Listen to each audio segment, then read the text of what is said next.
देख रहे हैं कोटद्वार न्यूज। राजधानी देहरादून में नवरात्रों के दौरान कल कुट्टू का आटा खाने से कई लोग बीमार पड़ गए, जिसके बाद देहरादून के कोरोनेशन और अदून हॉस्पिटल में बड़ी संख्या में ये मरीज भर्ती किए गए। सीएम पुष्कर सिंह धामी और स्वास्थ्य मंत्री धन सिंह रावत ने देहरादून जिला अस्पताल में जाकर बीमार लोगों का हालचाल जाना। जानकारी के मुताबिक कुट्टू का आटा खाने से इन सभी लोगों को फूड पॉइजनिंग भी है।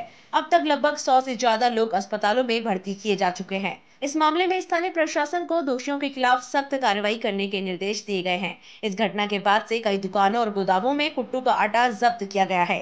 इस मामले में पुलिस द्वारा करीब 22 दुकानों और स्टोरों को चिन्हित कर उन पर रेड करते हुए उन्हें सील कर दिया गया, जहां से लोगों ने कुट्टू का आटे को खरीदा था। फिलहाल मामले की जाँच की जा रही है।